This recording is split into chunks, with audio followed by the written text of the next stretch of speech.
It's getting warm out there for once. It's April Fool's Day, so yeah, we forgot a joke. Okay. Welcome everyone to our April BCC meeting. Just wanted to say I just came back from the STEM Academy. They had their very first career fair, and it was absolutely amazing. It looked like a college fair. We had 29 companies there. Each had a couple of representatives. The kids were dressed to the hill. I saw one or two boys in tuxes. I thought that was interesting. But it was very engaging. I talked to some of the vendors, and they loved it, and they're working on internships for next year. So great model for us to set up for all of our schools. All right. We have several requests for the board involving our new literacy program. So at this point, I'm going to turn this over to Dr. McNeil, and she and Mrs. Shipe have several proposals. Thank you, Mrs. Hurd-Simmons. Yeah, we are excited to bring to Board Curriculum Council today the hard work of our literacy task force. So we are requesting approval of an agreement with McGraw-Hill to purchase the Reading Wonders program for grades K through 5. Now, Curriculum Council should be aware that we are looking at a 2-year implementation of the Reading Wonders program at the elementary level. I think I have communicated that with a host of folks, but just so that we're clear, next year there will be a select group, a group of pioneers, as we're calling them, one teacher per grade level from each elementary school, as well as one IST from each elementary school, who will be using the Wonders program. Then the following year, in 15-16, all teachers will be transitioning to the Wonders Reading program and will receive the professional development in 2015-16. So it was a long process for the Literacy Task Force to interview and to use the Common Core Publishers criteria to determine which programs we should be using with our students so that we would have a curriculum and a resource aligned to the PA core standards. We do have with us today Nancy Quinlan and Mary Molyneux, who are representatives from McGraw-Hill. As we were talking about the Wonders program, there were questions that surfaced from parents as well as from the board and teachers about 2 specific areas in the program. One, early literacy. There seems to be some concern that we are or will be teaching early literacy skills explicitly, that children will be getting sufficient phonemic awareness and phonics instruction in the primary grades so that they are more than just word callers or just not using their prior knowledge. So Mary is going to talk to us about the early literacy program in Wonders. And then the second thing that folks seem to be very interested in was the technology component. I've been saying that the program is uses technology very heavily, and so people have said to me, Linda, just what do you mean by that? What are the components of this program that make it different from some other programs? So I'm not sure which, Mary or Nancy, will be showing us some of the exciting things that students can do in the Wonders program to reinforce, review skills that teachers have instructed. So, Mary, Nancy, I'm going to turn this over to you. Thank you. Hi, I'm Nancy Quinlan. The mic's not working, but we're fine. I'm Nancy Quinlan. I'm the sales rep for McGraw-Hill, and I live in Chester County, and I'm going to be working with the Downingtown Area School District in the implementation of Reading Wonders, both for the pioneer teachers, and then also working with the entire district. So today, as we said, we're just going to give you an overview, really touching on the early literacy skills, which are extraordinarily strong in Reading Wonders, and the technology that both children and parents and teachers will love. So we're going to give you a overview, and then we'll be able to answer any questions that you may have after. So Mary Molyneux is going to begin. She's our consultant. And Mary will be the consultant assigned to Downingtown Area School District for this implementation. So we work together as a team. Thanks, Nancy. Hi, everybody. Is my voice okay? Okay, great. Can we turn it on? As you know, or some of you, this might be your first time that you've seen the actual Reading Wonders program. It is a completely new program, which means that McGraw-Hill started from the beginning. We had a program prior to this. Reading Wonders is a brand new program that's beyond alignment, beyond correlation, totally built to the Common Core state standards. And this is an example of our strong authorship team. And of course, with that strong authorship team comes this plethora of literacy research. There are 3 keys that we identify to build those strong readers and writers that we're all looking for. This can be articulated in a completely digital program, or it can be a combination of print and digital. So we can start from where you are and grow with you to where you want to be. Let's take a look at some student success. It all begins with a reading writing workshop book, and this is where you're going to hear some of the vocabulary of the Common Core state standards. Collaborative conversation, which is listening and speaking. Academic vocabulary, that Isabel Beck vocabulary that lives in literature. Foundational skills are what we now call phonological awareness, phonemic awareness, phonics, structural analysis, word study. And our foundational programs articulate K through 6. ACT might be a new terminology for you, but if you read anything on the Common Core, you know it's all about the complexity of the text. So ACT stands for accessing complex text. And then, of course, we are a comprehensive program, so it's writing. It's writing in response to reading, which we now call analytical writing. And, of course, it's writing, process writing, which goes through the 6 traits and identifies genres such as persuasive and argumentative, informational, and narrative. When students begin the program, we start with building background. So we start with a weekly concept. And through the work of understanding by design, there's an essential question. And students can begin to layer in some background and prior knowledge that they can bring to the text.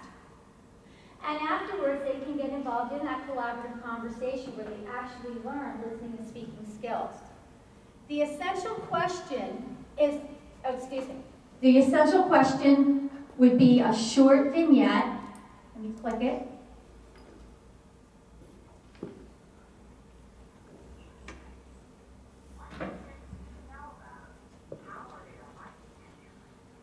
Can we turn up the volume? You need to turn it up fully on your computer too. Okay, so this is a short vignette that students, because the weekly concept is on insects, so the students would get to engage in a short vignette so that they could build more background, talk more about the weekly concept, and bring that to that collaborative conversation.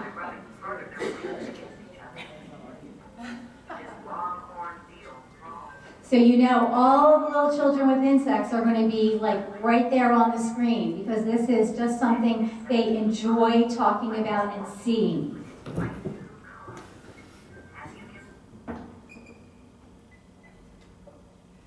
Following building the background, we move right into the foundational skills. So this is where that early literacy is going to take place.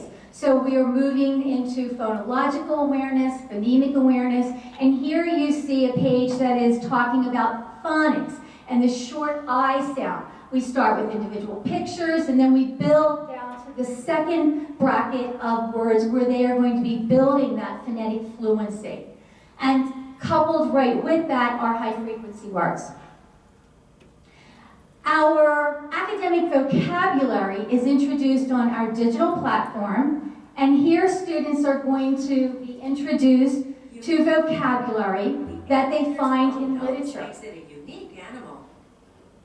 There's that Isabel Beck routine on the back, and some of the actual visual vocabulary pieces have actually little vignettes embedded in them. All of the students love looking at academic vocabulary in this way. Through the research of Dr. Doug Fisher, he talks about close reading, that careful, purposeful rereading of a text. And the essential question, as you see, follows right into that very first story. It's a shared read. We identify the genre. The academic vocabulary is highlighted. And if you were working on a digital whiteboard, this story could be read to the students with them following along. And it is indeed a piece of complex text. Teachers will be prompted when to go back into that text to do that rereading for those very specific purposes. And then they follow with 4 mini lessons. Here we see 2 of them, a strategy and a skill, which again allows that student to go back and revisit the text for that close read. They are going to be introduced to the skill, they're going to get to apply it, and then finally they will get to practice it in a Your Turn practice book. From there we move to readers to writers. So we take that story that the students have read on day 1 and day 2 in the program. Now we put on our writing glasses and we look at the text and we put it to a process, to a trait. We infuse grammar. And students have their first writing experience right there. There are Grammarland apps for your iPads or tablets that the children love, and they are available at a primary and at an intermediate level. And of course, we have embedded Grand Monster games, which when I click it, you will recognize that it mirrors a game that your children play, and maybe if you're honest, you do too. So the students are going to be asked to relate to a question for usage, and then they're going to get to do something that looks very similar to what, everybody? Angry Birds, yes. Yes, so it gives them their little score, and it certainly motivates them to launch and stay with that program. So, days 1 and day 2, I'm modeling and building all those early literacy pieces in my reading, writing, and workshop book. That's teaching and modeling. And then on days 3 to 5, I move into my literature anthology. Our younger students will move into a literature big book so that they can extend that practice and application of complex text. Here's an example of the literature anthology. Notice the essential question. The genre is the same. We're calling this now the anchor text.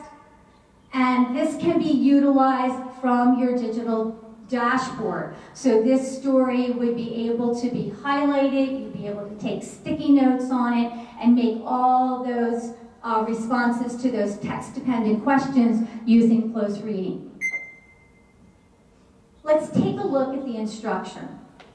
We start off with the print concept, then moving into phonological, phonics, word recognition, and fluency. These are the foundational skills of the Common Core program. There will be manipulatives in the classroom, such as our large sound spelling cards, our small sound spelling cards, which actually depict holograms, which show you the placement of your lips, your jaws, your tongue, so that you are going to have complete articulation of sound.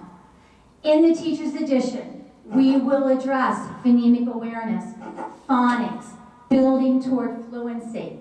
And as you see in the middle, any assets that are available digitally will be there for the teacher to select from.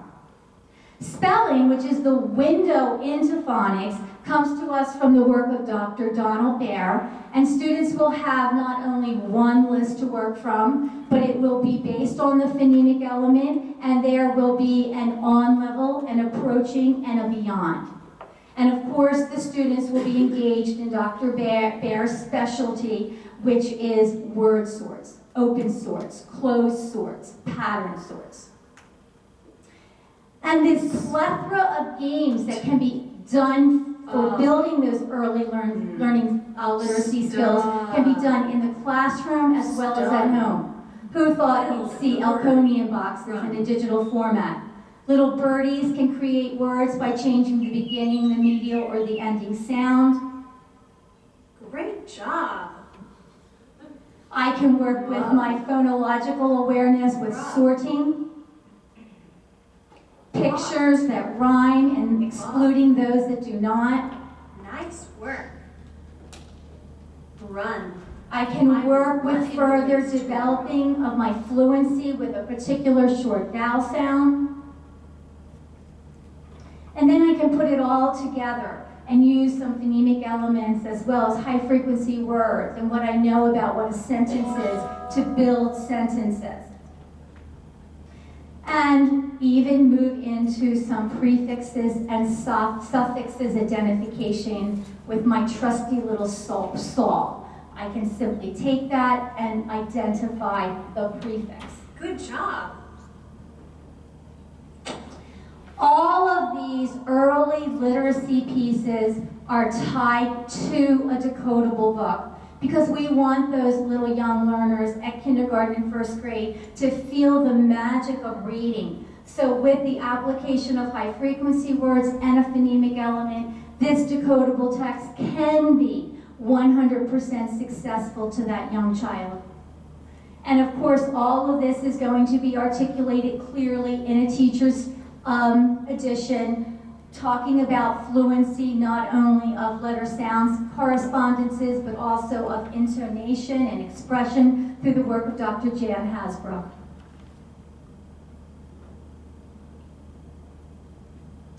Hopefully you will have seen that our early literacy skills, and this is just a small, tiny amount, are there to ensure that students will have the foundational skills to build upon to make them that successful, strong reader and writer.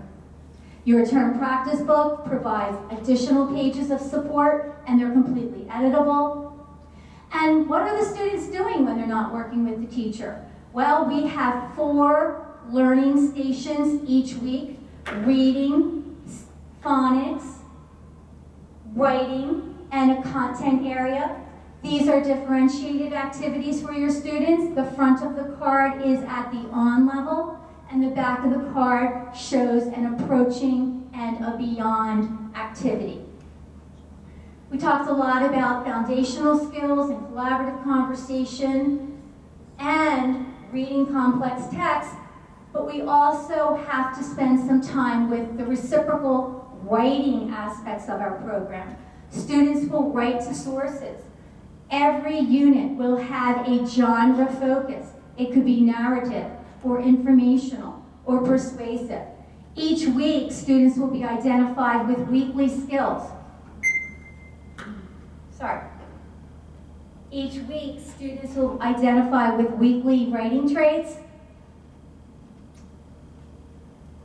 So the keys to our Common Core State Standard instruction are strong to build those successful readers and writers, starting with our foundational skills, our writing, both analytical and process, and our attention to using strategies to build accessing complex text.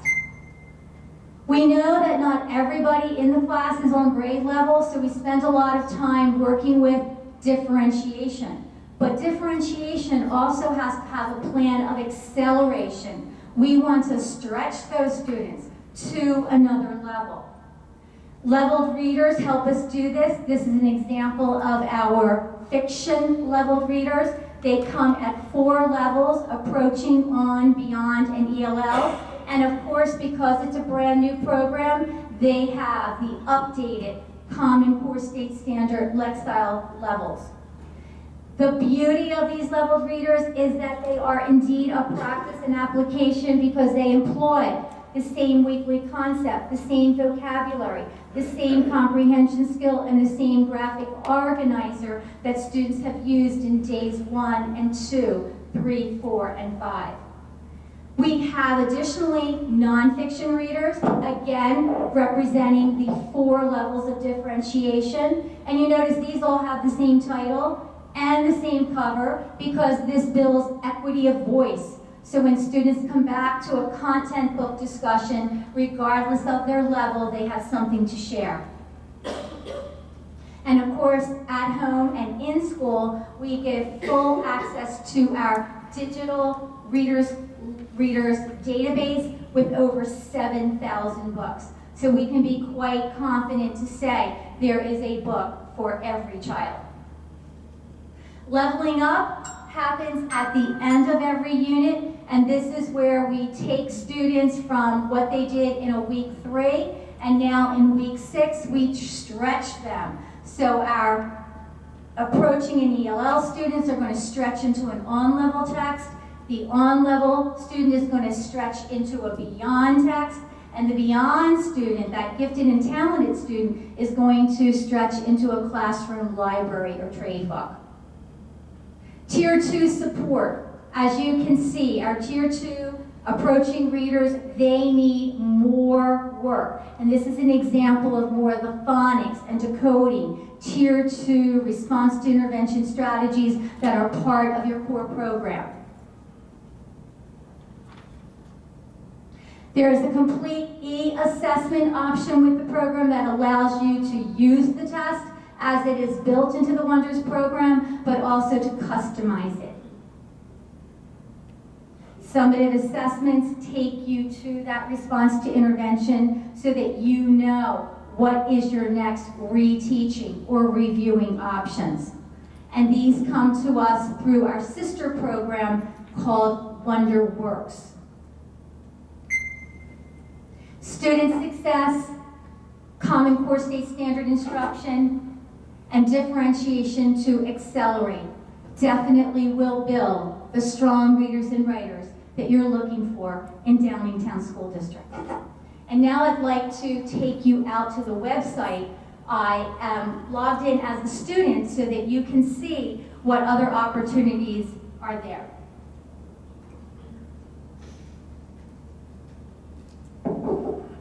While Mary is getting to the website, are there any questions outstanding from about the Wonders program that maybe Nancy or Mary might address? Anyone? Or me?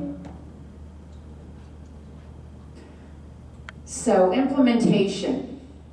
Next year, as I said, 1 teacher per grade level in each of the elementary schools, as well as 1 IST in each building, will go through a professional development, a half day each month that will prepare the teachers to instruct the program. The teachers will also have a full day professional development in June as well as in August to prepare them for the program.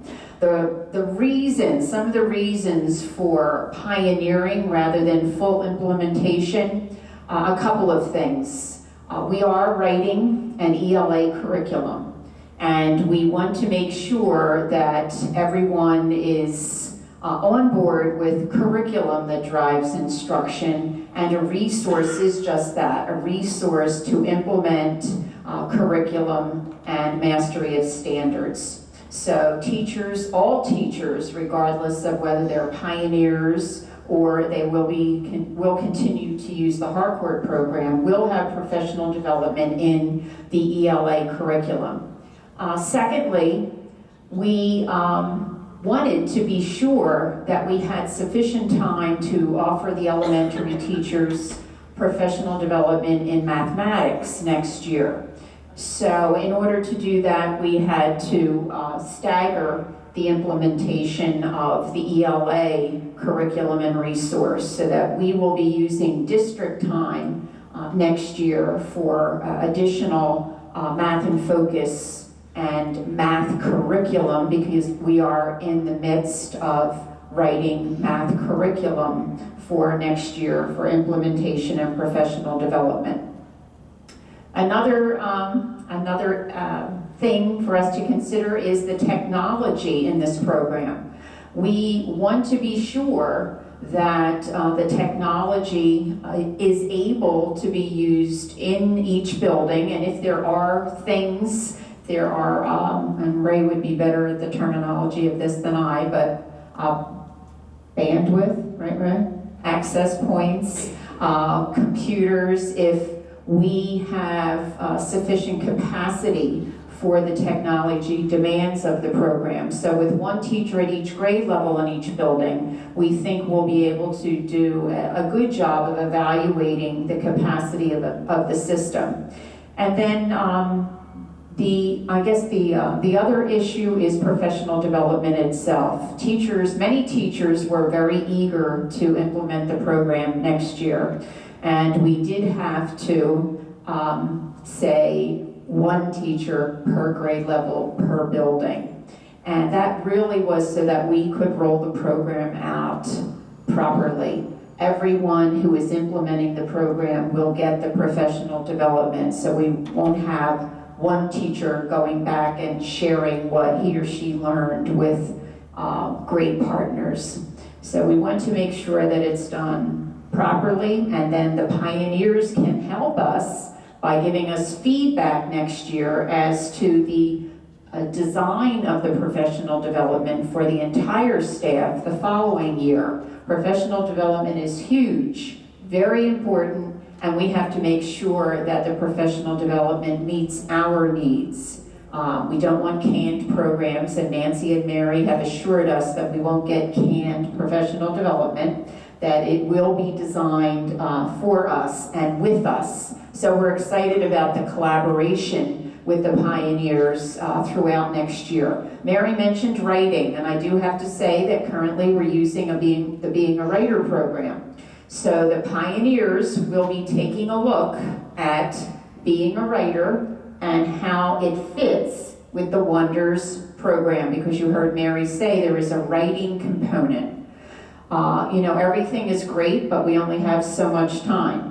So we want to make sure that we're using our time effectively, appropriately, and for the best instruction for our students. So the pioneers will be evaluating that component as well. So we will have, at the end of their professional development, a very sound and effective implementation in 15-16, I feel assured. Mrs. Simonelli. And we can go back to this at the end if they want to continue their presentation, but my question is, my mic on, sorry. How are you going to address this with parents? Meaning the classrooms that have it, and classrooms don't. Somebody might object to being guinea pig, and some might be all, and might want their kids to be guinea pig. I know. So Mrs. Simonelli, to just try to get ahead of that, I met with some of the elementary parents, 9 or 10 parents who were able to be part of a focus group, and we talked about just that.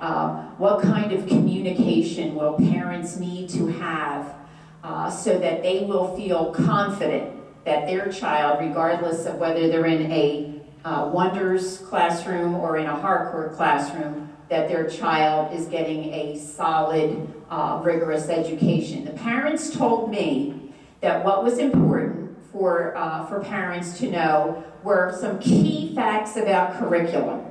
So what was so important about curriculum, and how was the resource in parent language, how was the resource the tool to master the standards in the curriculum? So they thought that was important just for parents to know.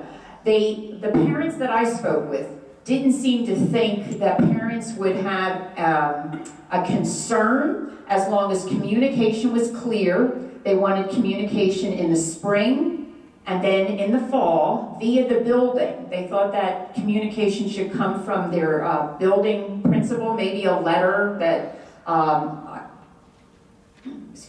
I would write and would come through the principals. I'm getting...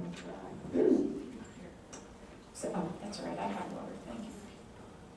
So the other thing they thought about was, suppose we have twins or triplets.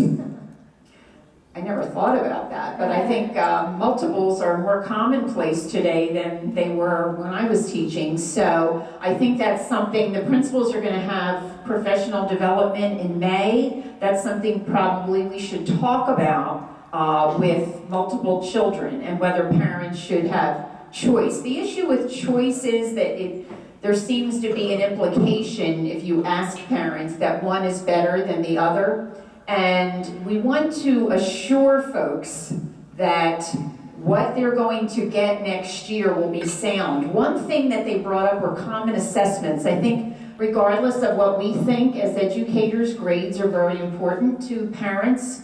And so they were anxious to know that we would have common assessments. So what I assured them was that we will craft assessments that are not dependent on a resource.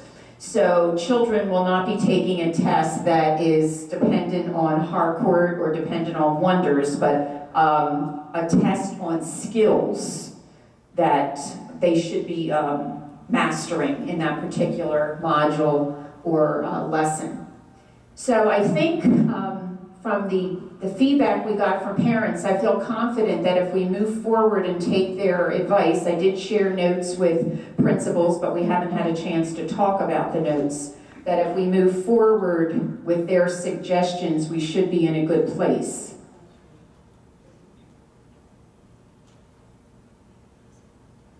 Okay, Mary and Nancy, we're going to have to stop you, Okay. if you don't mind. Sure. Sorry, but we have a timeline. I don't know, I don't think there are any other questions. Maybe if someone has something and they want to talk to you in the lobby, you wouldn't mind sticking around for another Sure. 10, What- 15 Could I minutes? just say that what you're looking at now is a student login. So a student would have their own username, their own password, and they would be able to go home. And the teacher from her digital dashboard could assign pieces for that student for further practice or review. And each of those icons will take you back to a particular game, book, or activity that corresponds to the week and the day that you are in that program. And everyone has a technology brochure. There's a label on the technology brochure, and there's some over here. That takes you to our Reading Wonders Works technology. Every parent, every teacher, every curriculum director can go in as soon as they get on a computer. It's actually all that you would see for students and teachers that your teachers would be using in the classroom. So feel free to go in and really look at our technology in depth. Thank you so very much. Thank you very much. So, if there's no further questions, I would like to ask the board if they are okay moving this forward to the meeting next week. For vote. Sam?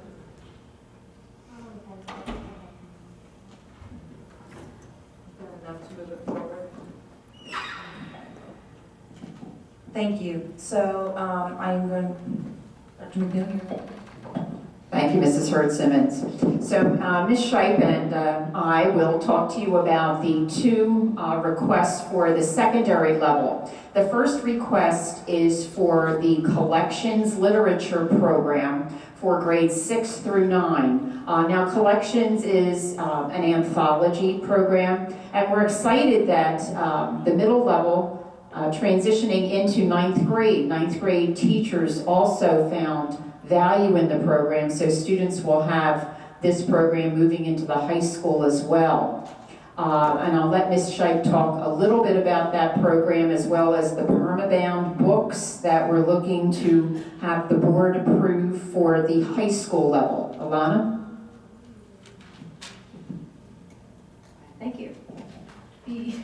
The collections resource is one of those very awesome resources. There were, unfortunately, not very many good options out there, and so we used, as Dr. McNeil mentioned, a lot of good tools to figure out what resource makes sense for all of us, and this was the only one that fit all the requirements. We wanted text complexity, we wanted a variety of scaffolding abilities, we wanted a variety of genres, we wanted fiction and nonfiction. We wanted a lot of things, and collections provides all that we asked. So in that sense, it's perfect. The very cool part in having 6 through 9 rotating through that process is that the students will be more used to and understanding. Once that first year passes, then they'll get a sense of what the expectation is, and we're raising achievement for all of our kids across the district. It's just a fantastic use of time. And then for the high school. Before you leave collections, Ms. Shipe, I wanted to mention that the Hope Mifflin Harcourt folks are offering e-learning professional development, which we're going to take advantage of. And what is really exciting is that Alana and Deb Carney are going to be our professional developers. So we will not have trainers on site, but rather we will have an e-learning course that Alana and Deb will facilitate with teachers on May 21st, right? That's our target date, May 21st. So I think that's exciting that publishers are seeing that they can't always accommodate with trainers being physically present, so they are trying to tap into the blended learning type format, although this won't be blended, it will be totally e-learning with the facilitators being our very own Alana and Deb. So I want to thank them publicly for that, because that's a pretty big deal for them to step forward with that. And I also want to apologize to the board for the late notice of this proposal. For some reason, the e-learning option would not populate the proposal, and the sales rep just got it to us at the 11th hour yesterday. So thank you for your patience with that. Correct. A permabill. Indeed. In looking at the next item on the agenda, Norton Reader and Short Takes, we're looking at 2 nonfiction compilations of essays so that we can expose kids to the rigorous text in the nonfiction genre in their reading and in their English classes, because we noticed that that's a hole. We were looking through all of the areas that we need to teach, looking at all the standards, Keystone test in 10th grade, the AP exams coming out of high school, and that's a big hole that we were hoping to fill. So by getting these anthologies of works, the short takes are for the younger students, very brief encounters, but complex and sustainable. And then looking at the Norton Reader, they're established essays that are classics, more in the essential literature, as it were. So that's our hope. And then we have been writing curriculum diligently and including pieces of nonfiction in every module so that teachers have the ability and the resource to be able to include easily all the demands of the future. Thank you. This is going to be implemented, both of these projects next year. Yes. All right. Questions? What grade level does this go from? Collection starts in 6th grade and goes through 9th. And then Short Takes is the short compilation of essays used in both 9th and 10th grades. The Norton Reader is used in 11th and 12th grades. Mrs. Graney?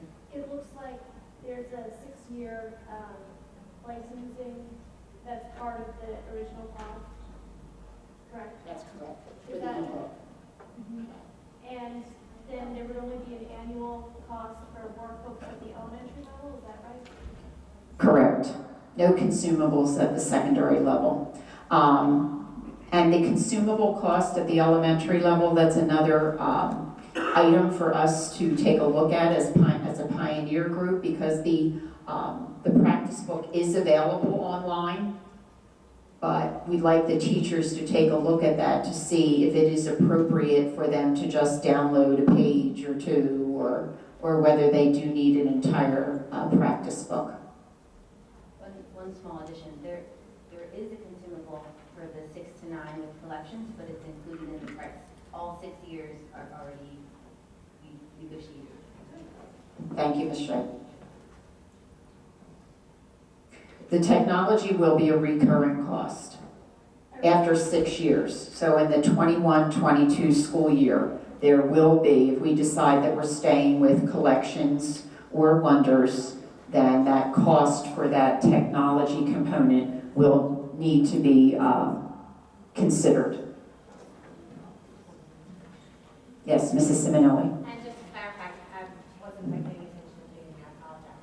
This is a result of, again, Common Core stuff. We're adding this because of changes as a result of Common Core. Well, No,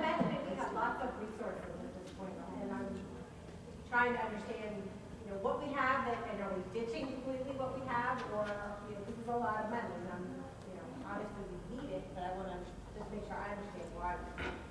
Well, two things. I think every X number of years, we need to take a look at the resources we have and whether they are meeting the needs of the students and the demands that are being imposed on us. So that's one, because it is time. It was in the 2002-03 school year, I believe, that ELA was looked at last. And then secondly, yes, the Common Core has increased rigor.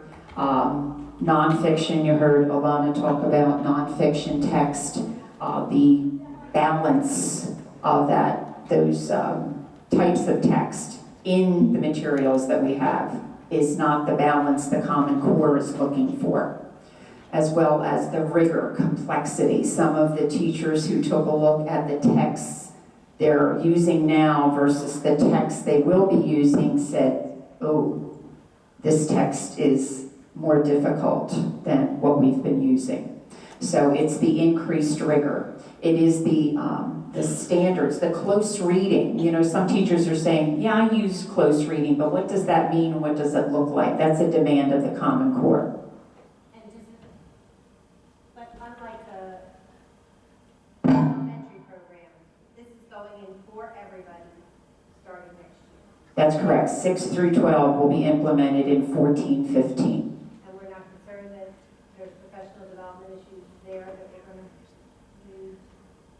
No, we feel very confident with the e-learning course that the teachers will have, and which will be facilitated by Deb and Alana. Maybe it would be better for them to address exactly that, but they will have time in May.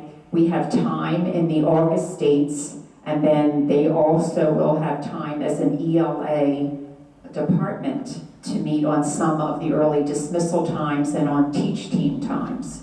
So they have time as a secondary department, more time than the elementary might have for a single subject, because the elementary teaches more than one area.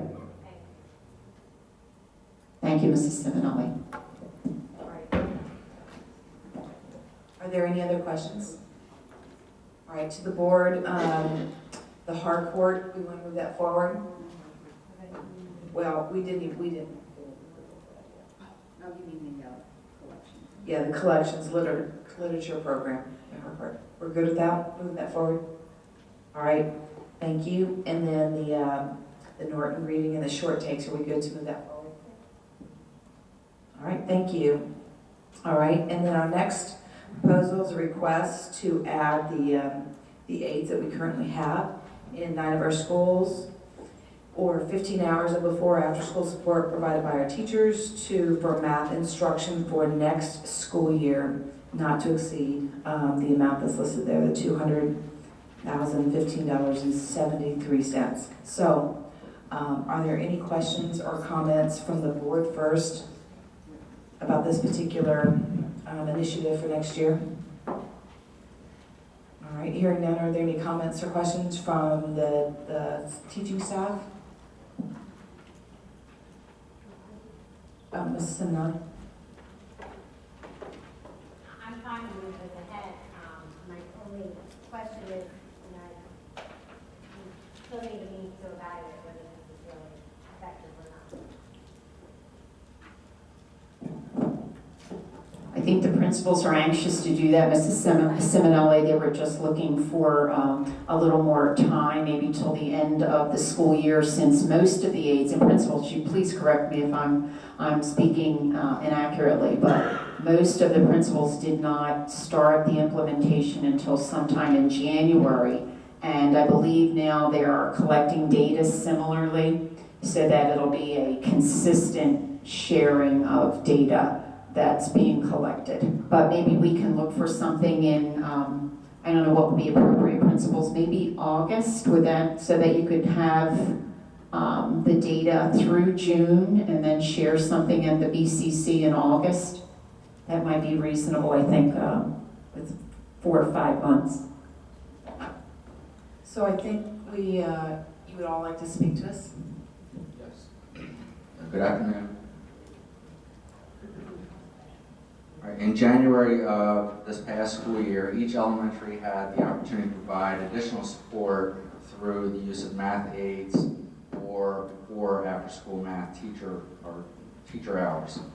And this support has taken on many different forms in the various schools. We have aides or teachers working with individual or small groups of students to reinforce skills and concepts. We're monitoring students during independent work in order to allow the teacher to pull a small group for differentiation. And there's reteaching of skills as identified by the teacher. Now, each principal has begun collecting information on the use of these additional supports, but it's too early to identify specifically any successes that are directly related to the use of the aid.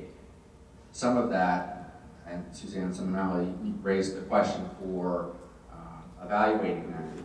Some of that is going to be difficult to do because there's not a control. There are a number of different things that are taking place within the classrooms. Some could be attributed to the aides, some could be attributed to other things going on in the buildings or in the classrooms. We'll do our best to pull together the data that's needed to support this. As we enter the second year of Math in Focus, we want to continue to have the aides available to support the differentiation of instruction and to meet the needs of all of our learners. We're going to ask that we continue the additional support to hopefully decrease the gaps in the learning and to challenge our students appropriately.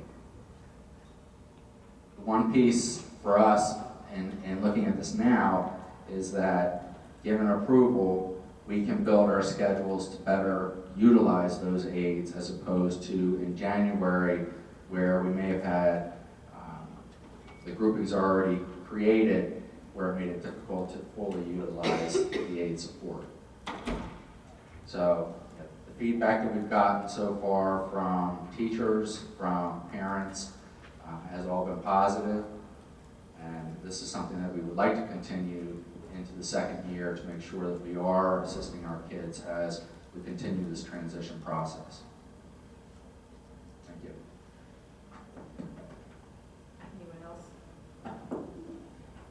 Anyone else?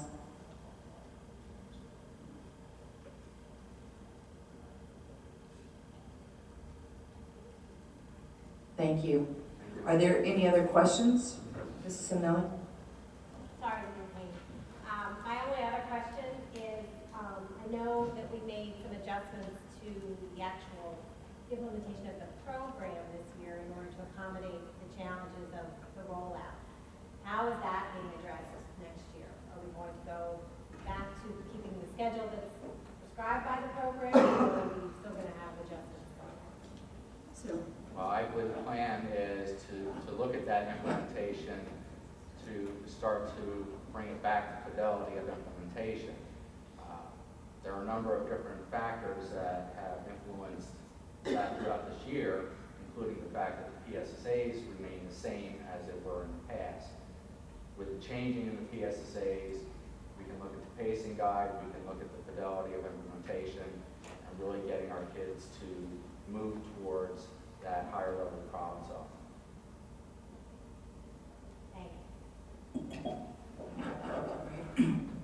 I don't know if I'm going to speak out of turn for the board, but I think in some previous discussions, we were looking for this program with the aides. This would be next year, the last year. At this point in time, our request is for next year. Right. Okay. So it is our intent to put this on the agenda, vote on this in April so that you can accommodate your schedules and you can plan in advance. So, board, are you okay moving this forward? Mrs. Bertone? I'm fine with moving it forward for this year, and I hesitate making any commitment for or against the following year. I don't want it to appear that it's one and done. You know, Mrs. Simonelli asked for data to show about improvement, that type of thing. We need to study and look at it and decide at the end of the year. Again, it's still going to be fairly new at the end of next year. We still have children that are are starting middle of the game. They may be elementary, it may be sixth grade center. We'll have to see where the help is. I don't want it to be a one and done. I think we evaluate it again next year. Well, then maybe I spoke out of place. Thought I was mimicking what I've heard from some of the, Well, from the majority of the board. And that could be the majority of the board, but I'd like to have a discussion at Sure. the end of the year. Sure. That's all. So, all right, thank you. All right, thank you very much. I would just like to also request that we get maybe an update at the beginning of the year about the pacing and the implementation to fidelity issue. Mrs. Simonelli, we are writing math curriculum. So as part of that curriculum, we will be looking at transitioning the assessments that Dr. Solon referenced. Some of the reason we changed assessments was because of the gaps that children have. So we have a planned transition for rolling those assessments back. That and pacing will be part of curriculum, which we intend to bring to the board in May. You're welcome. All right, Ms. Sachs, so I can't call you Mrs. yet, right? Next week? Next week, yes. Yeah. Congratulations. Well, maybe, are we changing names or not? Well, We're not. here I'll be Ms. Saxa. There you go. Thank you. I'm pleased to bring to the Board Curriculum Council today one field trip, and this one is a social, non-curricular trip.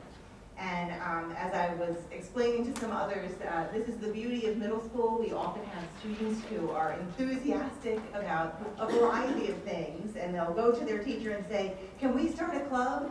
And middle school teachers, I'm sure our elementary and secondary would do the same thing. They say yes. And so we have now an anime club at Lineville Middle School. And members of this club presented to Mr. Ross and requested permission to attend I'm going to try it, ZenkaiCon 8th Annual Convention that happens to be happening locally in Lancaster. It will not require any time away from school. They originally applied to attend on a Friday afternoon after school ended. However, we just found out about an hour and a half ago that the tickets are sold out for that one, so instead they'd like to attend on Saturday, the following day. Are there any questions from the board? Any questions from anyone else? All right, can we move this forward? Okay. Thank you. Thank you. And I just wanted to also note for everyone the review of the entire literacy program. As you can see, the majority of the work has been put on the agenda for today. There are a couple of outstanding items and a couple of things that we still need to look at. And so that will be in the works over the next few months. So that's noted on the agenda. Is there any public input on what we've discussed here today? All right, hearing none, the board portion of this meeting is complete. I will turn it over to Dr. McNeil for the second part of the program. Thank you, Mrs. Hurd-Simmons. I did want to just elaborate just a wee bit about the literacy program for English as a second language. We had intended to purchase ESL this year for implementation next year, but decided against that because the ESL program from Wonders will be redone. They're aligning a new ESL program to Common Core, and so that will be ready for the 15-16 school year. So we will be looking at the ESL program for the following year. All right. So Ms. Domino is going to talk to us about the Trestle Place Art Gallery silent auction. Julie. Well, it is my pleasure to give everyone the opportunity to purchase a Downingtown student artwork so you can have it in your own home. The auction is a silent auction of the artwork displayed around the top level of the Trestle Place boardroom right now. It is actually your last chance to see this artwork as well. Artwork was created by our Downingtown East High School students, and they were group projects, so obviously we can't just cut the project in half so kids can take from other projects. So we're going to offer it on auction. Go to the Downingtown website, and Minimum bids are $15, and you can start to bid. However, the bidding ends tomorrow. So, because I have 5 minutes. What time, Julie, does it end? Like, I want to click at midnight. Oh, midnight, 11:59. I was allotted 5 minutes today, so I'm going to use the rest of my time so everybody can go online and start bidding. Enjoy. Good job, thank you. I did want to remark to Board Curriculum Council that Mrs. Hurd Simmons thought it would be, and Mrs. Cranny thought it would be a great idea to highlight some of what our curriculum and grade level leaders are doing. So each month we're going to take a little snippet and people will take turns. Next month, Mrs. Thorpe will share with us some highlights of the music department. So I need someone to do June, so just think about that, curriculum and grade level leaders.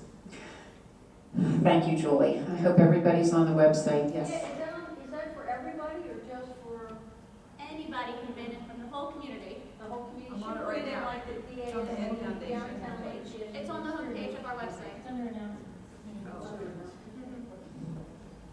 Okay, homepage, announcements, and then we're Could we encourage Concentrate. principals to put it on the bottom of their newsletter that they're gonna send home tomorrow?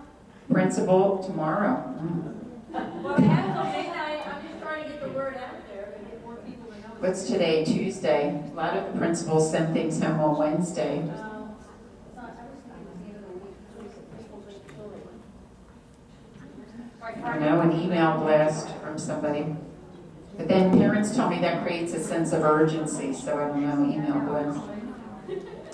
Okay, the grade 5 to 6 transition criteria for general ed math classes and reading intervention remediation program.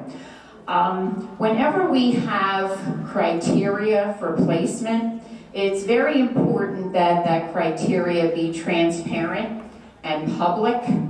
So in the past, we have had criteria for placing students from 5th grade to 6th grade, and at times it wasn't always clear to parents as to what the criteria was and how decisions were made.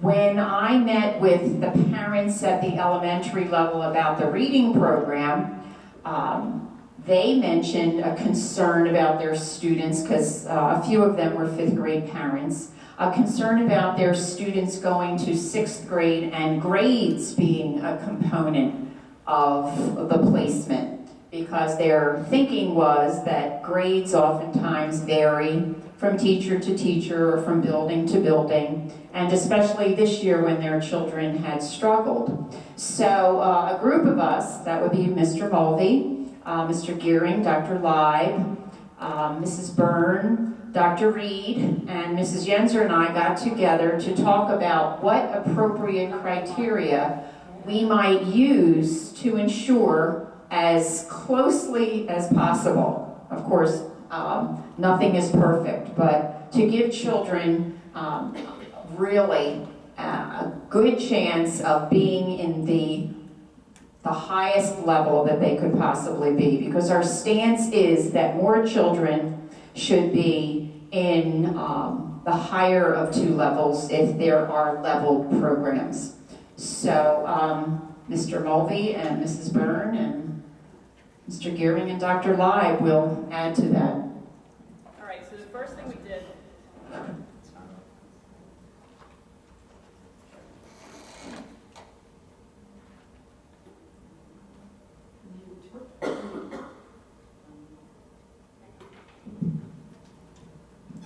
all right, so the first thing we did, which is my favorite thing, is to take a look at data and to see exactly what we had here. And the data we have right now that's consistent across the district would be PSSA scores and PVOS projections. The thing about PSSA scores going into 6th grade, we won't have 5th grade PSSA scores available until we're well into the process of scheduling for next year. So what we have available is 4th grade PSSA scores. We did use those in the past anyhow for leveling going into the middle school, and then when the new scores come in, we look at that again. So what we decided is it's going to be a 6-point rubric. They can get 3 points for the PSSA scores. So if the student scores advanced in 4th grade, they're given 3 points. Proficient, they're given 2. Basic and below, they're given 1 point. the PVOS projections, and what the PVOS projections do is they tell us if this student were going to be in 6th grade, and we kept the normal course of things, we had the same type of instruction, everything stayed pretty much the same, this would be the achievement probability for a student going into 6th grade and how well they would do if the course stayed the way it is at this point. All right, so what we did is we looked at, and PVOS has a real thing about 70% and better. Their feeling is if you have a 70% chance or better of receiving a certain score in that grade level, that is very good. So what we did is we took a look and we said, well, if they have an achievement probability greater than or equal to 70% of being advanced in 6th grade, we would give those students 3 points. The achievement probability being between 40% and 70%, we would give them 2 points. An achievement probability of being advanced in 6th grade would be less than or equal to 40. Those students would receive 1 point. Mrs. Byrne, can you just speak to the difference between a PBOS projection score, not in terms of the probability, but the number of PSSA tests it looks at? Right, so what they do, so in 4th grade, what they'll do is when the students take the test, is they will take 4 data points and make a projection into 5th and 6th grade. So what they'll do is they take 3rd grade math and reading, and they take 4th grade math and reading, and from there they make projections as to how students will do in 5th and 6th grade. And what that is it gives us 4 solid sound pieces of data which those projections are based. So they take those 4 pieces of data, they statistically look at students who had very similar results in 3rd and 4th grade, and how those students did in 5th and 6th grade, and that's how they make those projections. All right? So, as I said, we went through that, we looked at that, and then we came up with the 6-point rubric, and we said that students who had 4 points or greater would be in level 1 in 6th grade, and students who had less than 4 points would be in level 2. And when I ran the numbers and took everybody's PSSA scores and took their PVOS values, we came out to almost a 80%, 20% split. So 80% of the students would be in level 1, 20% of the students would be in level 2. What that means basically is that each team in the 6th grade center would have 1 level 2 class. So the numbers in that regard played out pretty well and seemed to work. Any questions on the mathematics placement? All right, next. Next is supplemental reading support. Reading support is different when you look at placement than it is in mathematics placement, because this is a supplemental that is going to be in addition to the instruction they receive in a core reading course, or ELA course. So again, we took the PSSA reading scores from 4th grade. We said if they get advanced, they get 3 points, proficient, they get 2, and basic and below, they would get 1 point. The difference in this rubric, which makes it very different than the math rubric, again, we are projecting into a supplement, providing the student more support, is we took a look at the 4th grade projected to 6th grade PSSA reading proficient level. So what chance do these students have of being proficient? And we looked at that and we said the achievement probability greater than or equal to 70% is 3 points, between 40 and 70% is 2, and achievement ability less than or equal to 40% would give that student 1 point. Again, it's a 6-point rubric. If a student gets 4 or higher, they will not be recommended for that supplemental reading support. If they get less than 4 points, they will be recommended to have a supplemental reading course. And when we broke out the numbers, and I played with the numbers of students, it came out to about 85% of the students will not be recommended for support, and about 15% will be recommended. And with the principals on board, that seemed to be, across the buildings, pretty legitimate to what we were looking at. Yeah, it's consistent with past years. And what, can I ask, what does that support look like? Is that them being pulled out, Tom, of another course? For reading? Yeah. Yeah, it's a once-a-day reading course. And what won't they have? Well, it depends. If they're IEP students, it's part of the IEP process. So basically that team will make a recommendation on what to drop. But if it's a regular ed student, something comes out of their own court.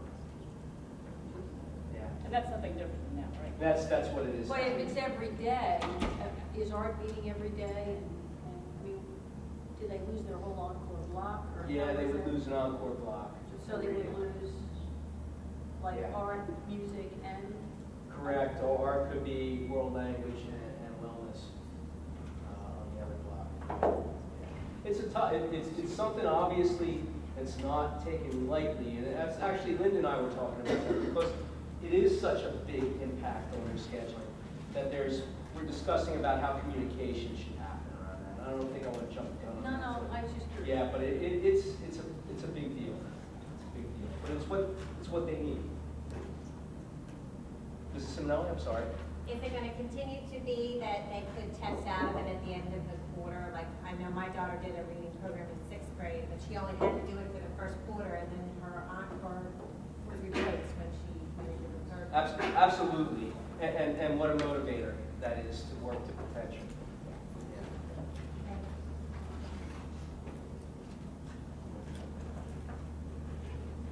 Can you go back to the math screen? We just wanted to say, I just wanted to add how much time and effort we put in deliberating between 4 points and 5 points, and how important it is for us as administrators to get as many students access to the top level and the top track of math as possible. And most of our wonderfully awesome, typical students, many of them fell into the proficient, which is wonderful, and the 40 to 70%, which is wonderful. This is an academically healthy, typical kid, and we didn't want to take that away from them, the chance at the top track. So we did put a lot of time and effort in and looked at the different numbers on how they would fall, and we put a lot of time into coming up with the 4 points. So just philosophically, we have just a philosophy of access, and we hope that comes through with this. And you're still thinking the level 2 kids are gonna be in Algebra 1 by 8th grade? That's the other piece of this, is that the middle schools have been restructuring so that, the goal was to get them into Algebra 1 by 8th grade. So really, those 2 levels can't be all that different.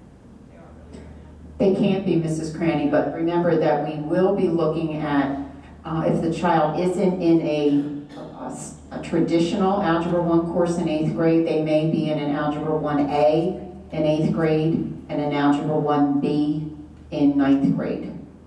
So the middle school principals are looking at that currently with their 7th grade students.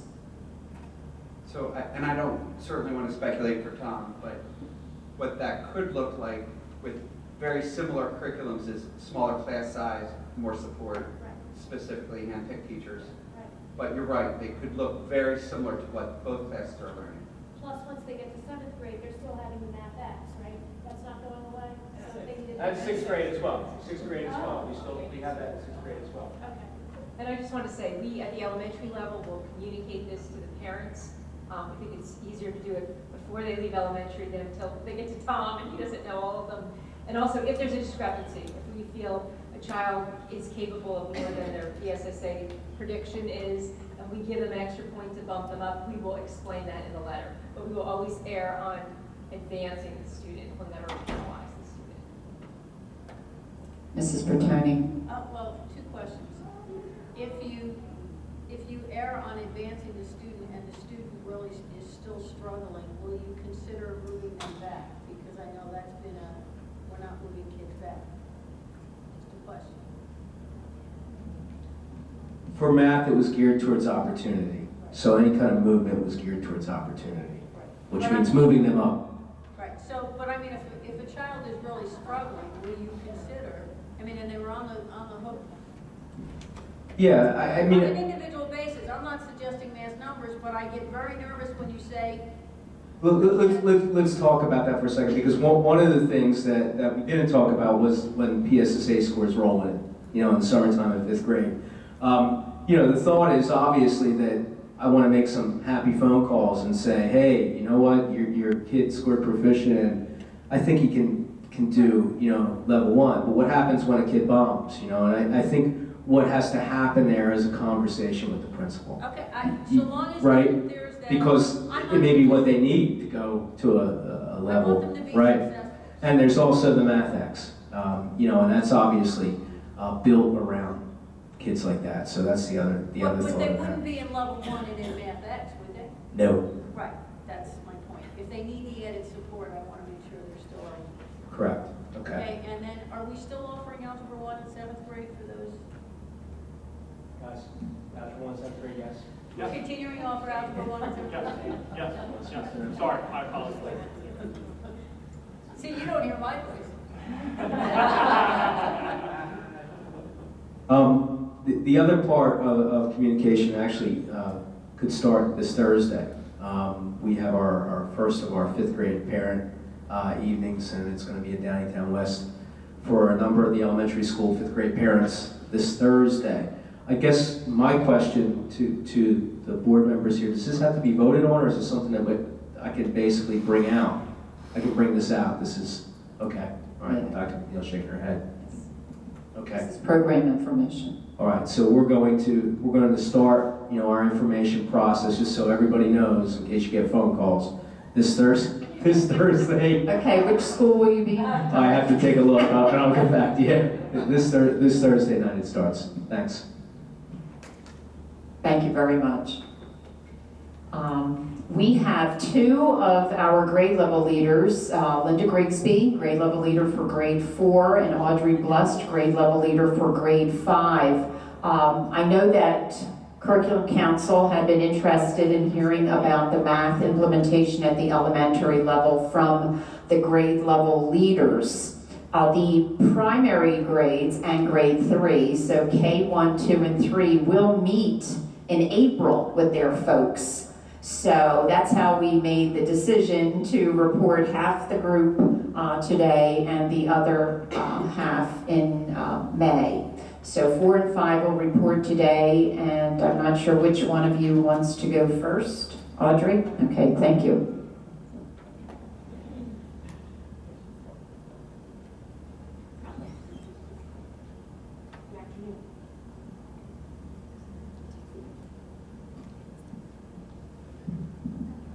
I think we're good now? Good afternoon.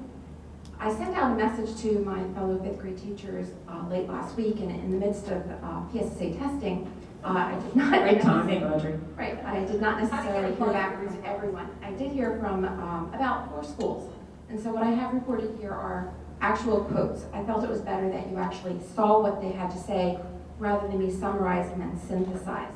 So the very first thing we talked about was transition gaps, and for what you can see right there, mostly they were concerned about the PSSA, which has already been mentioned this afternoon.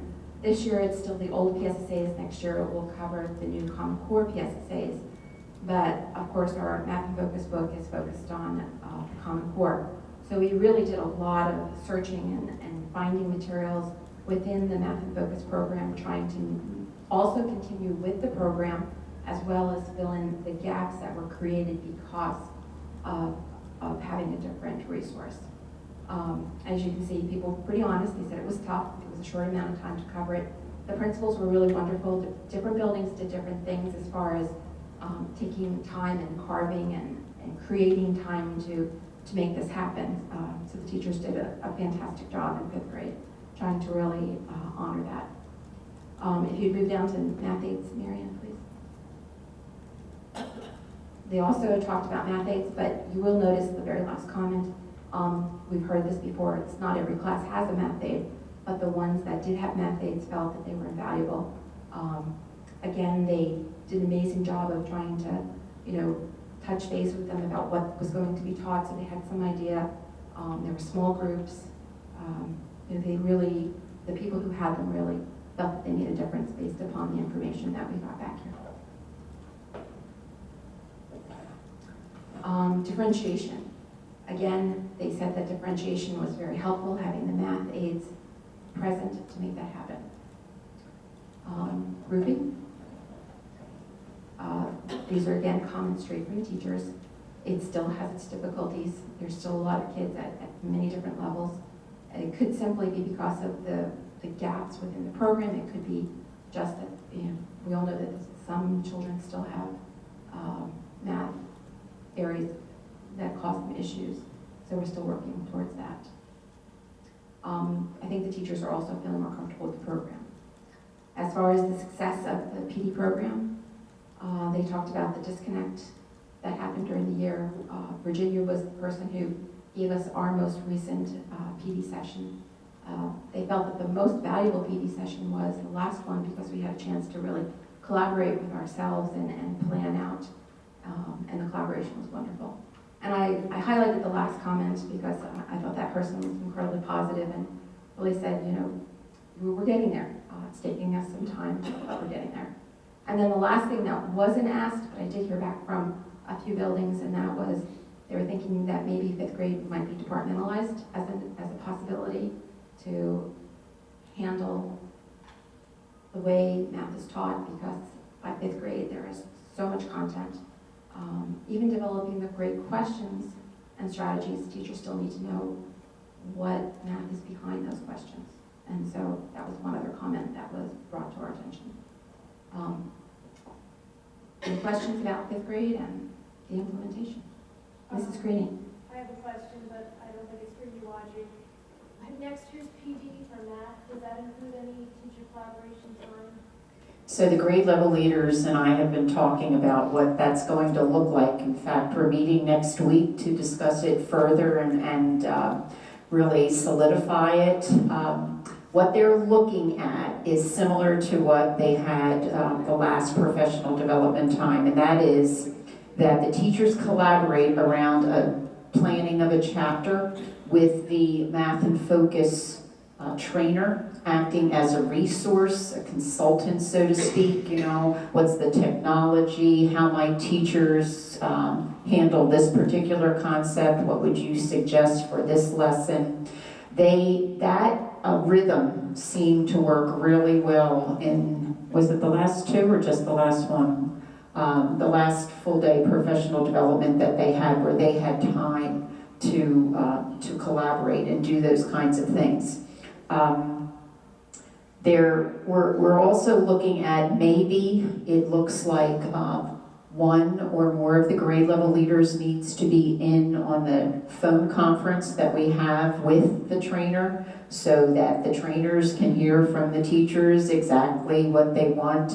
Then we also have been talking about for the half-day professional development next year, the early dismissal, maybe the grade level leader comes out for a full day and works with the trainer in the morning to make sure that everything is on target for the afternoon and is planned as the teachers want the PD to go. So there are a couple of things out there. We have to solidify it, have a conversation with the trainer, determine which early dismissal times we'll use, and then move forward. In May, I think we're talking about planning for the fall with the trainer present. So we have to have that conversation. Thank you. You're welcome. Mrs. Grigsby. Well, I have to say, I, on the other hand, heard from every building. In fact, I've heard from multiple teachers from some buildings. I think because we're pretty, Because we're awesome. But anyway, no. But, And they made a video too, Audrey, in the 4th grade. yeah, really, we rock. What can I say? But the interesting thing is, many of the things that were up there in 5th grade were the same things that the 4th grade teachers said. As far as transition gaps, one of the things that wasn't up there, we felt like we, as 4th grade teachers, did not have enough guidance on when we should do what needs to be crammed in before PSSAs, what should stop, what can go.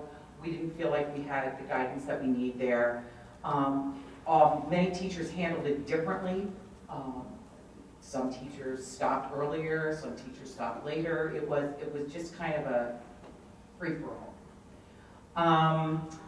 The transition gaps were also time-consuming. It slowed down the progress of the program. It also set up a larger gap between the struggling students and those that did not struggle.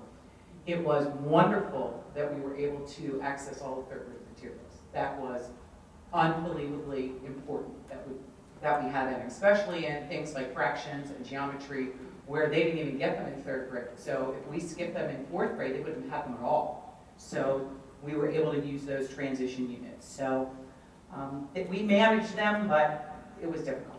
Aides, almost every single teacher was grateful for the aides. They were so thankful, but there were some suggestions. And first of all, in big letters, I have keep them. Please keep them. They just can't imagine functioning this year without them. Again, not all classes were able to have an aide. That was a problem.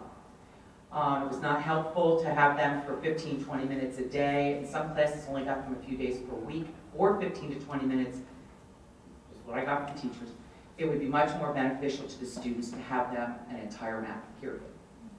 The training that was given to the aides was very helpful, and it would be a good idea to continue that training next year. They felt that really helped out. And having approval now for those aides, I totally agree with the principals. It would make their scheduling and assignment time much better for the aides and maybe more useful in the classrooms. PD, the first quote I have down, some of these are quotes. Enough is enough. They felt like the trainers were quite inflexible as far as giving us what we asked for and what we felt we needed instead of the company line all the time. But they were very grateful for that time that they got to plan together with the collaboration. They really enjoyed that and got a lot out of that. They learned from each other. It was great. Some presenters were head and shoulders above the others, and we need more instruction on online resources. Pretty much.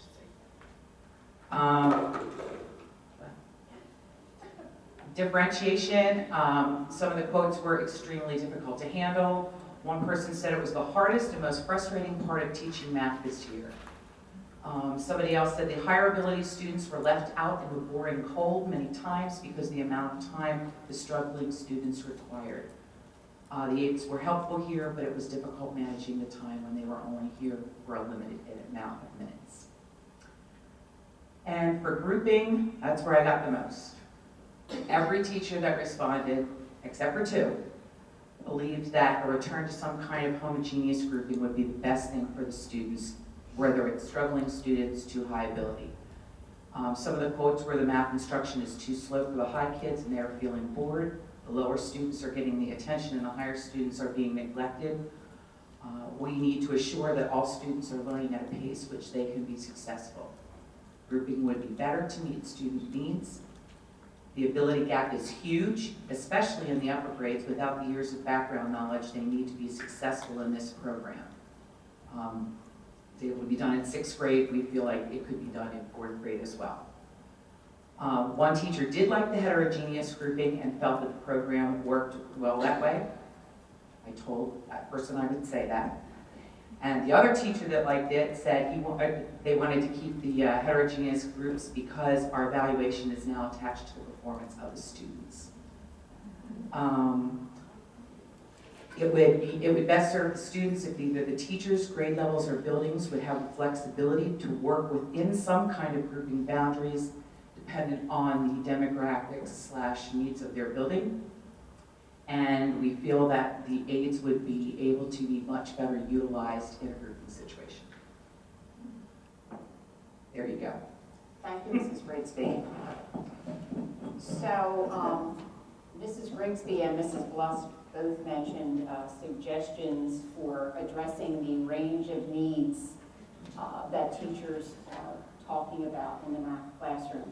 Audrey mentioned departmentalizing, and Linda referenced a homogeneous model that has been discussed that would look something like an RTII model. So, for example, perhaps, and this is a conversation principals have to have among themselves, but perhaps next year when everyone's on a 6-day cycle, perhaps 2 or 3 days out of that cycle, children are grouped according to how well they mastered or did not master the particular concepts in a chapter that was being instructed.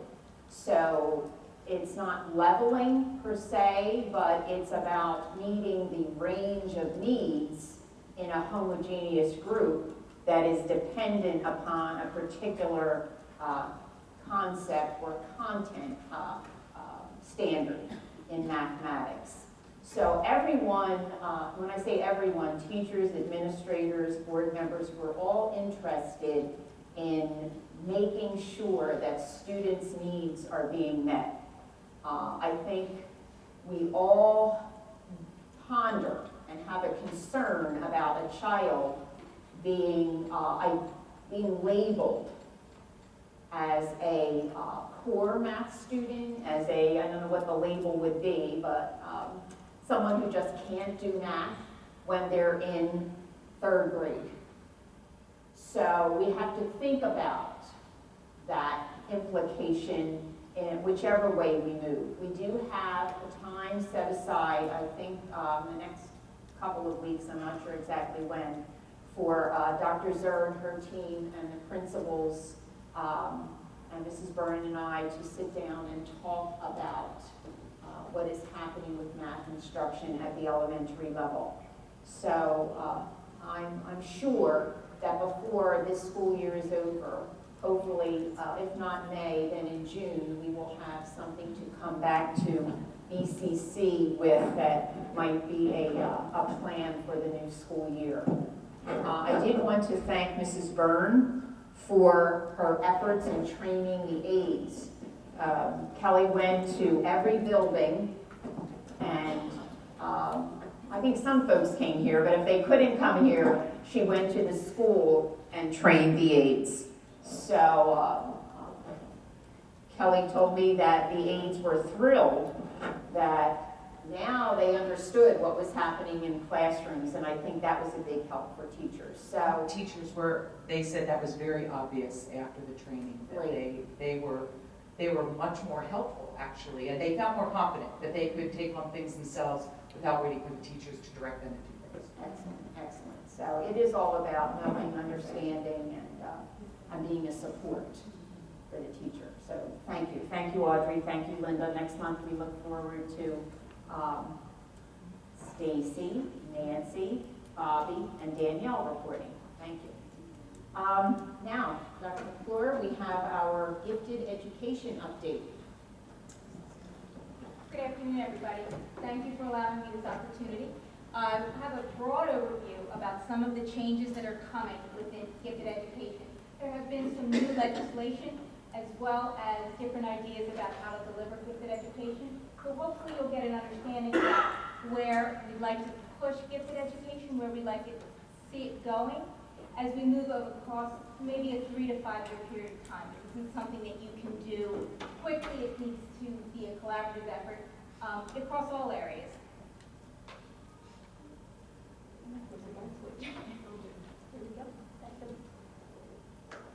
The expectation in gifted education or in regular education is that we provide rigorous academic standards and assessments to help all of our learners. And everything that what we should be doing in gifted education should stem directly from what is being delivered Common Core and in the regular education classroom. So gifted education should stem from exactly what is happening within regular education in the curriculum at the time. As you would take a needs learner and differentiate for their needs, you need to be delivering gifted education as extending it up. So the gifted education teachers can also become a resource for all of your regular education, as well as the individual needs of the identified gifted student. What does Chapter 16 mean? And this is the same as it's meant before. You are looking at supports and services for gifted education students to be qualified really need to be what cannot be provided for them within the regular education classroom. And as Downingtown Area School District has increased the rigor in both math, language arts, writing, and science, more of these students could be met through regular differentiation in the regular education classroom and pulling out for selective and targeted instruction when it's needed. It still remains an IQ of someone with an IQ of 130 and above. Multiple criteria really does come into play if you see a need, an enhancement, or achievement in test scores, acquisition and retention, achievement in performance in an expertise area. a very intense level of higher level thinking, and a documented evidence that some other factor is not playing into the ability or masking their gifted ability. And our goal in Downingtown, as you can see, is to meet the needs of all of our learners in enrichment curriculum extension or acceleration in mastery of curriculum areas, whether or not they're formally identified or not. You have, as you've heard today, a vast number of abilities within a regular education classroom. So we need to be looking at meeting all of their needs through differentiation, whether they're identified as gifted or not. We have many, many high achievers within our district. I know we said that before, everyone. We have a large number of those students that achieve very high. And we need to think about using our gifted support teachers also as curriculum experts to help those regular ed teachers differentiate at that higher end. And the two-pronged approach to determine the IEP for gifted. This is something that in my past district we focused on very heavily, is when you identify a student as gifted, you should come back to what's called an MDT team, a gifted MDT team, and then really take a look at, are they in need of a GIEP? Are they in need of specially designed instruction that cannot be delivered to them within that regular education environment through differentiation, so that you're targeting it to an academic area or skill? Does this current curriculum, is what we're doing right now meeting their needs or not, or can it be meant for differentiation, whether it's in the regular ed environment or out of the regular ed environment, based on the individual student's needs? And the GIP team is now considered solely a strength-based document, academic strengths based on the current performance in an academic area or skill that's stemming from your Common Core, that's stemming from your general curriculum. We need to look at establishing GMDT teams, which is fairly simple. You just add your gifted support teacher onto your core instruction teams for children that come through as needing evaluations or looking at students that are achieving very quickly. Using the RTII model to help obtain and gain information on how to better serve the students. When a student comes in or a parent requests or a teacher requests support because the student seems to be really accelerating, you should be looking at what supports and services can you put right into that regular education classroom, using the support from your gifted teachers so you're pulling it up. So you know exactly where it's succinct and targeted, what is the skill, and where you need to be moving forward in that particular skill strength area. And the GIP should be for students who need specially designed instruction in a content area or a skill that you cannot deliver in the regular education environment. So if they have a skill in reading comprehension, they don't need to come out of all the reading, they can come out for reading comprehension. Doing different types of activities, Socratic discussions, ability grouping, and kind of taking a look at how it can look a little different. Which just comes down to service delivery. Our service delivery should really be focused on enhancement, compacting, and acceleration, or a combination of all of the three in some way, shape, or form. But most students should begin with enhancement of the general curriculum. Because what you do is you begin to enhance until you can compact, then you compact until you can accelerate, and then you accelerate depending on what the need is. Special designed instruction should be based on the individual's child need, and this can be done in or out of the regular education environment with collaboration between the regular education teacher, the gifted support teacher, the principal, or whatever we think we should be doing for this child to meet their need in a specific skill or academic area. Because the present model right now is mainly a pull-out model. A little humor there is, at this time they're gifted and at other times they're not. So we really need to be looking at what I call fluidity of instruction. So you allow them to be in the general education area for content and material, and then pull them out for their specific skill and have a combination of both. It will require some thinking and some thought, and looking at things differently, which is why over the course of the next 3 to 5 years, we would hope to see some change in all areas of gifted education. This actually is taken right from the idea of how a principal might want to look at the evaluation process through the Danielson model for a gifted education teacher. There's some of sample guiding questions that can help because it will begin to impact both their evaluations as well as PBOS verifications. Patty Byrne and I have talked about that, how you attribute your gifted education teachers, because really now what their task is delivering core content curriculum material. So they will be delivering content material, math, reading, writing, science and social studies, depending on where that strength is. So what attribution are they going to have along with that regular education teacher? But that's just some samples of some questions that can be given. And as we move forward, we really need to understand the PBOS and how it can help you. Kelly talked a little bit about projections. You'll begin to see this in the PBOS scores, and you can begin to project where a student might be, where they might be able to accelerate. My main concern right now is looking to prepare for the audit because special education, gifted education is special education, and it does come under the audit. So we plan to do some additional staff development days, hopefully using some substitutes for half days, as well as Cheryl Everett from EIU to bring us in to do a GIEP writing boot camp so that our IEPs reflect what's legally and binding in what needs to be there. And additional staff development for gifted teachers next year might also be required, using some half days and some substitutes when necessary. And I will continue to work with the principals and the teachers on gifted identification process and how it can support everyone.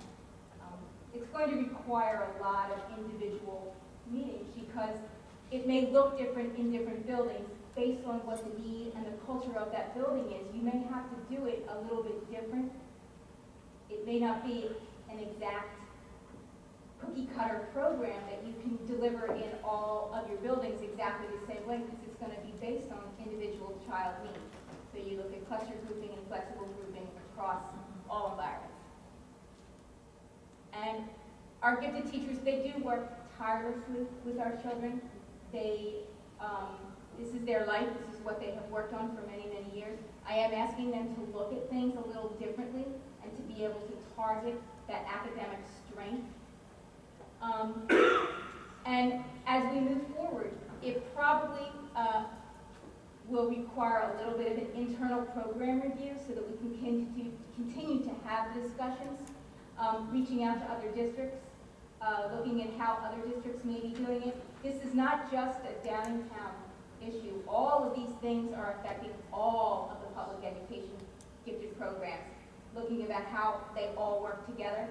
And every Chester County district delivers their gifted education in a variety of ways, so we can look and collaborate out of district as well to look at what's working and what's not working. And right now our focus is really getting these IEPs prepared and ready for the audit, making sure that what's contained in that GIEP is the necessary steps and parts of that GIEP. Anyone have any questions? Yes. Yeah, a couple of questions. Will this change any staffing needs? Presently, it does not look like it will change any staffing needs. Even as we move to the 6th grade center, we are looking to shift and collaborate with the staff right now. It could, depending on identification, but at the present time, we're not looking to add additional staff. And so, rather than pull the student out of the classroom in both elementary and middle school, this goes into effect next year? No, we're looking to try and do a slow change because you're always going to have to take some students out because that's just going to be based on their need and how far enhanced or accelerated they need to be.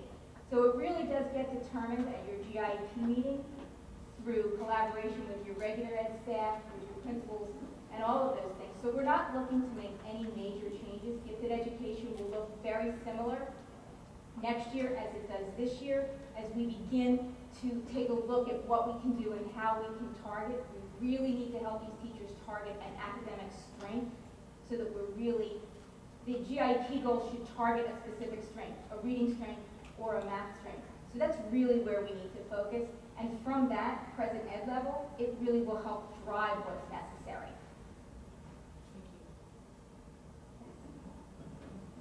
Does our current GIEP state, the way we're implementing now, does it pass muster, or are you anticipating that the audit's going to say we're deficient in some areas?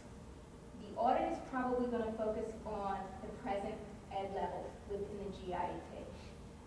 We need to get some additional, we assess the kids all of the time. So I need to help those gifted education teachers know where to pull that data to support a curriculum extension and a targeted skill, and that's the piece that we really need to focus on. So what audit are we talking about? When you talk The about special ed audit that eventually might come. Okay, so we don't even know that there's. No, is there? But I guess my question is, do you think we would pass with our I current think- program or not? I think we would pass. I think we would have some significant areas to focus on, but we wouldn't be, all of the districts are in the same condition. It's not that we're doing anything less. We actually deliver an excellent program. So if you were looking at, I get to see some GIPs as they come from other districts, other really good districts, and it's surprising to see just how well our gifted education teachers do in the GIP writing. We just need to beef up what's called the present education level.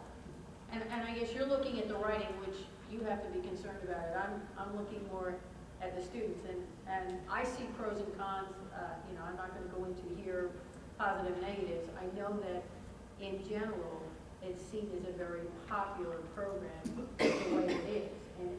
And if you're going to suggest more like in the classroom type activities, does that put more onus on the classroom teacher, or is that where and I'm not asking for an answer today, I'm just, points to consider is that the onus where the gifted teacher is now going to come into the regular ed classroom and help the regular ed teacher meet those goals, or is this the gifted ed teacher is going to come in and say to the regular ed teacher, this child needs gifted instruction in this is the program you're going to do.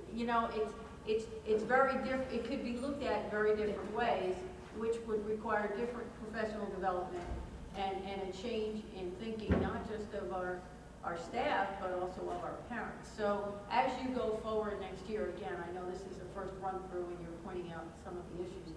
I just want to make sure we're all thinking about those pieces that I think we think very strongly about those pieces, and what I'm looking for is a really collaborative effort so that those regular education teachers feel supported in materials and ideas both in and out of the classroom, because that regular education teacher has a number of students with high achieving scores that may not be gifted. So you want to be able to support your entire general curriculum with rigor. You have done an incredible job both in math and language arts, and as I heard the language arts presentation today, you're continually adding that ability to extend. We've always thought about extension at the lower end, really figuring out how to help those needed learners. And now you're looking at differentiation and extension to bring it up. And I understand that, but now you're talking about regular ed kids again. I'm talking about the gifted population and the expectation that our community has, and I'm just trying to weigh in on some of the. Let me jump in here for a minute. We get monitored every 6 years. It's 4 to 6 years. The district that has not been monitored for 6 years. Next year will be our 6th year. So we're pretty confident we're going to be monitored. And the monitors come in with a list of prescribed questions and look-fors. So they're going back to the GWRs. They're going to be looking at the identified areas of strength. They're going to have to look at the GIEPs, and they're going to have to make sure that they match, that what we say they're gifted in actually is being carried out in the programming that we deliver.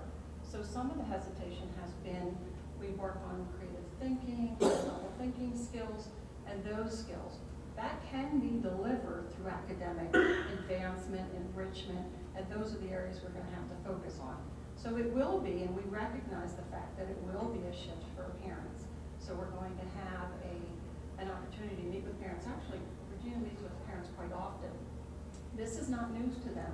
They've heard this on at least 2 or 3 occasions from speakers that the parents have asked to come in. And they've been attended probably by 20, 30, 40 parents. So this really isn't news to some of them. It will be 20, to 30, or 40. It will be to some other ones. But really, the mandate is that we do look at academic strengths and we do program for those strengths. So for some people, it probably won't be as much of a change, but for others, it may be a little bit more, and we recognize that. And we'll work very hard with those parents and staff to ensure that we're all comfortable. Because if your expectations are changing, again, the regular ed teachers are dealing with a wide range. Exactly. And I think so what we to heard. throw another. Well, I think what we heard today is that sometimes, and correct me if I'm wrong, sometimes the students that have a weaker math skill are getting more attention than the students that have higher math skills. This might be a way to solve that problem for those that are gifted in the areas of math. So it could And be a not little. just the gifted kids. the students So that it are could be Absolutely. a And beneficial that's why I'm not saying, I'm not trying to say one is good or better or the other. It's just, so long as we're thinking. No, but back in the day when we didn't have the staff cuts and we were able to have a gifted teacher in every building, the level 1 class, at least in our building, the gifted teacher pushed in. So the regular ed and the gifted kids were getting the opportunity to be pushed, a little challenged with the teacher. It was wonderful. I do agree. That would be level 1. I do think it's really worth noting that our teachers of the gifted, as every teacher sitting in this classroom, are so passionate about what they do that some of them, it's going to be a little bit more of a mind shift for them than others. But we have planned professional development. We've had people from the IU come in already to pave that way. I've spoken with a lady at the state. She's willing to come in. So we're prepared for that. We recognize that, and we'll do everything we can to support them and the parents through the process. Thank you. Any other questions? Thank you, Dr. Sir McClure. Well, it looked good for a while. Now we're down to the wire. So it's all on you, Jen. We have the Rosetta Stone update from Ms. Saxa. Buongiorno tutti. How'd I do? Hello and all, or something like that. Well, I heard someone respond. I haven't gotten to that word yet, but I hope to do that soon. Okay, so just a very brief overview. I want to just give you an update about where we are with our Rosetta Stone implementation plan. Marianne, thank you for putting us through here. Why did we end up choosing Rosetta Stone? Just a review. It's an immersion program that really combines this complete use of the language with problem solving and intuition skills. And you can see it equals very happy children on computers learning. And I know that John Lawless might be able to help us attest to that, as Ray Case might be able to as well. We did have a very small student pilot where we got to see some students work with Rosetta Stone. We can move to the next one. Just to clarify, we are offering 21 of the Rosetta Stone languages to our K through 5 students. And the language includes not only learning to read the language, but also learning to write in the language, to speak, and to understand when listening to the language. No, that's perfect. You're reading my mind here. We're going to shoot right through. How is that going to happen? As you know, we're moving to that 6-day cycle. So once every 6 days, students will go to Rosetta Stone, just like they go to an Encore course.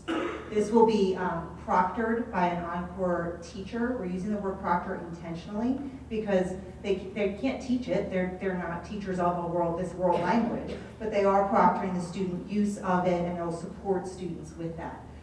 This will happen differently depending on what school and what equipment is available, but any device that has internet connectivity will run Rosetta Stone. Here in the schools, we will have headphones with microphones, or they'll have headphones and access to the microphone on the iPad. That's not required for use. It's just required if you want to do it with 30 kids in a room. Because if you were present at our little pilot, you would have been able to hear it's a little noisy when students are speaking into their device. The nice thing for them is when they have the headphones on, they can hear less of the outside noise, and they and their microphones can focus on the noise that's coming through and the noise that they're feeding into the microphone. One thing to note, it is really great. Students can go back to any lesson at any time. I should say students and parents. So like parents have access to it. And if your child did something in Rosetta Stone today and you want to see and maybe learn along with them, just go back and do the same lesson later that night or later that week. It does give them a little bit of a proficiency rating so they know when they complete a unit. Rosetta Stone considers 85% of the correct answers to be good enough to move on to the next section. How far have you gotten? I'm almost through Unit 2. Yes. That is Boué. All right, Unit Boué. Yes, thank you very much. Okay, thanks, Marianne. So where are we on our timeline? Here's what we've done. We've met, thank you very much to our Encore curriculum leaders for meeting with us, to Lauren Herron for meeting with us, Dr. Reed as well. We've met to really try and discover what are the anticipated obstacles, how can we head them off at the pass, where can we address concerns, and how can we maximize the effectiveness of the program. Thanks to Mrs. Julie Domino, we have a fantastic Rosetta Stone DASD website created. We've asked for input from our Encore elementary teachers on that website. We did get some feedback, which was positive. They said they felt like the website was helpful. It includes, I think we're maybe at 23 videos right now, which Julie recorded everything from how to plug in your USB headphones to how to, well, use the actual program. I'm sorry, I forgot I was supposed to be fast. Okay, we also have a draft, actually fairly finalized now, of the expectations both at the district level, for families, for proctors, and that information was sent to all Encore, was vetted through principals, sent to all Encore elementary teachers. They provided feedback on that. We did make a couple of changes to the expectations based on the feedback we got from them. We have a 2-page FAQ and an overview that was already sent to teachers and principals, and then we plan to send it this week to parents. We began the process already. We have some kindergartners who are already registered for their new language, and all elementary teachers now have the opportunity to get access to Rosetta Stone. As I mentioned before, we did a small student pilot, and we have begun to inventory and test our devices. So what's next? As I mentioned, the email blast will go to parents. It will include an invitation to the parent orientation night, as well as all of that overview information, language selection, all that. We will do language selection, and then we will continue to update the website and the resource materials available on it. In August, we will have formal training for our Encore elementary teachers, and then we will implement, continue to train, and of course, evaluate the program at the end of the year. I think they're right. Oh no, that's the only slide left. Okay. So we're really excited about sort of where we are, but we also recognize it's a work in progress, and so we're looking for input at every step of the way, and we plan to be as responsive as possible. I'm really looking forward to seeing, I think it's April 25th, that we are going to go back and do a second pilot at Rosetta Stone with a full first grade class and a full fourth grade class. So wish us bon chance. All right, thank you. Grazie. Before you leave, we were looking for Mrs. Domino's links. Are they on the website or are they on SharePoint? It's on the website, but it's not an active link for you just go and search for it. I can send you the link right now. Well, it should be right. Well, if we haven't made it, anybody can access it, you just have to have a link right now. We didn't make it on the website available to anybody to search for it. So while it's in progress, if you have the link, you can click on it and access it, but it's not advertised or listed on the website anywhere yet, just until we get it finalized. All right, thank you, Ms. Saxa. Gracias. I'm not as fluent. All right, so clearly we don't have 15 minutes for a teacher roster verification. What I will do is when we send the notes, I will send the link. What I was interested in having Curriculum Council see, regardless of whether you will be a teacher who is taking the training on April 9th, because on April 9th, teachers in tested grade levels, 4, 5, 6, 7, 8, and Keystone tested subject areas will be trained on the roster verification system. However, it is important for us as a curriculum council to know what roster verification is. So the videos are 15 minutes. The welcome video and the roster verification, what is roster verification, are 15 minutes. These will be viewed by those teachers who will be trained on April 9th. But again, as I said, I would like all of you to see that so we're all informed, because especially at the elementary level, and you may switch a grade level, so you need to know what this is about. Curriculum Council meeting dates. So if you would just please note these on your calendar. Curriculum Council, please pay attention to Thursday, November 6th. That's the only Thursday. And also that there are 2 months where we would be having meetings twice. So September and March, we're meeting twice in those months so that we could continue the pattern of meeting on Tuesdays rather than having Thursdays here and there. Okay, so we'll just have to be attentive to that. And before we leave, Mr. Case is going to present full-blown in May the application, the process for using CDs and DVDs and uploading them to the network, but he has an announcement that he would like to make. Mr. Case? Well, if anybody would like a preview of that, I'd be perfectly willing to stay for a few minutes, and if you're interested in seeing the process as it goes and what it looks like when it's complete, if you would just assemble toward the front of the room there, I'll set up I'll plug in my laptop to the projector and I'll show you what I have so far. Any other comments, questions? Thank you, everyone. Have a great rest of the evening and a great sunny week.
We're going to start with the demonstration here in a minute. If you'd like to come up front.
All we're really doing is we're taking the disc.